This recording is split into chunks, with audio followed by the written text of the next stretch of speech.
সালামু আলাইকুম ভাই ব্রাদার। কি অনেকদিন আগেই তো বলছিলাম যে এই স্বৈরাচার জামাতের কাঁধে ভর দিয়ে যে আবার দেখা গেছে দেশে ফিরতে চায়, স্বৈরাচারের কাঁধে ভর দিয়ে, মানে এখন জামাত হয়ে গেছে জামাত লীগ। এটা বলছিলাম না? আজকের ঘটনা তো নিশ্চয়ই জানেন। আজকের ঘটনা হচ্ছে জাতীয় প্রেস ক্লাবে হচ্ছে সদ্যমৃত আহ, সাংবাদিক আহ, রুহুল আমিন গাজীর স্মরণে যে অনুষ্ঠান হয়েছে, সেইখানে জামাতের আমির ডক্টর শফিকুর রহমানের একই টেবিলে এই সাবেক স্বৈরাচারের কিছু গুরুত্বপূর্ণ ব্যক্তিদের দেখা গেছে।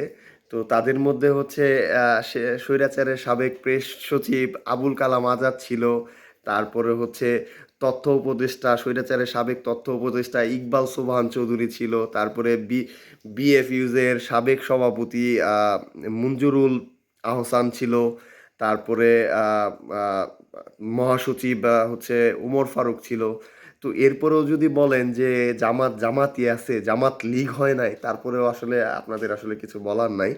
আর যদি আপনারা মনে করে থাকেন যে জামাতের কাঁধে ভর দিয়ে আপনারা হচ্ছে এই দেশে অস্থিতিশীল একটা পরিস্থিতি সৃষ্টি করবেন, আবার জামাতের কাঁধে ভর দিয়ে বাংলাদেশে অনুপ্রবেশ করবেন, বাংলাদেশে প্রবেশ করবেন, এই এই ধরনের চিন্তা ভাবনা থেকে বেরিয়ে আসেন। এই ধরনের চিন্তা ভাবনা আপনাদের কল্পনাতেই থাকতে হবে, ঠিক আছে? এই ধরনের চিন্তা ভাবনা থেকে বের হয়ে আসতেই হবে।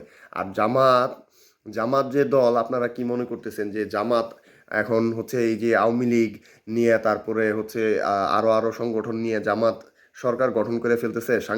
সংবাদ মাধ্যমগুলা হচ্ছে ফলাও করে জামাতের শিবিরের কর্মীদের ফলাও করে প্রচার করতেছে।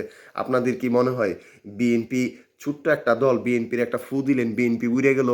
যদি এরকম মনে করে থাকেন তাহলে এটা আপনাদের হচ্ছে ভুল ধারণা, ঠিক আছে? এই ধারণা থেকে বের হয়ে আসেন। আর আপনারা যে এই যে জামাত নিয়ে আওয়ামী লীগ জামাত আওয়ামী লীগ জামাত লীগ যে ষড়যন্ত্র করার চেষ্টা করতেছে, এটা আমরা বুঝি না। আর জামাত কি? জামাত আসলে হচ্ছে, জামাতকে আওয়ামী লীগ কি 1996 সনে ইউজ করে নাই? ইউজ করার পরেও জামাতের আসলে লজ্জা শরম নাই। জামাতের যদি লজ্জা শরম থাকতো তাহলে এই ধরনের লোকদের সাথে বসে আলোচনা সবাই বসতো না, ঠিক আছে?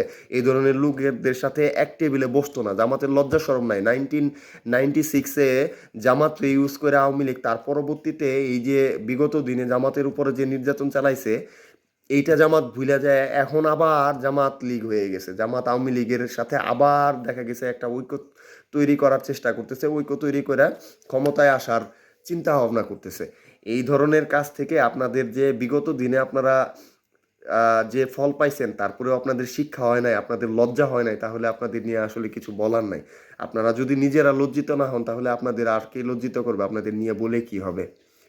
তো যারা আমার কথাতে যারা বলছিলেন যে আমি জামাত লীগ বলাতে, যারা আমার হচ্ছে বিরোধিতা করছিলেন, কেউ কেউ বয়কট করছেন, এই করছেন, তো এইটা তো প্রমাণ স্বৈরাচারের সাথে যে জামাত ওতপ্রোতভাবে জড়িত। স্বৈরাচারের কাঁধে ভর দিয়ে যে জামাত হচ্ছে যে আহ, আবার রাজনীতিতে ফিরতে চাইতেছে, এই আবার যে দেশে হচ্ছে তারা ক্ষমতায় আসতে চায়, এটা তো একদম পানির মতন পরিষ্কার।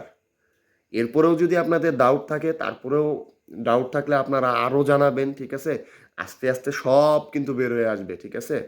সব বের হয়ে আসবে, জাস্ট ওয়েট অ্যান্ড সি। আর জামাত লীগ যত চেষ্টাই করুক, তারা সফল হইতে পারবে না। জামাত লীগ সফল সফল হইতে পারবে না। এই স্বৈরাচারকে নিয়ে জামাত আরো ধ্বংস হয়ে যাবে। স্বৈরাচার বাদ দিয়ে যদি চিন্তা ভাবনা করতো তাহলে একটা কথা ছিল, স্বৈরাচারকে নিয়ে আরো ধ্বংস হয়ে যাবে। তো নিজের ধ্বংস নিজে ডাইকে আনলে তো আসলে কিছু করার নাই, তাই না? তো ভালো থাকবেন।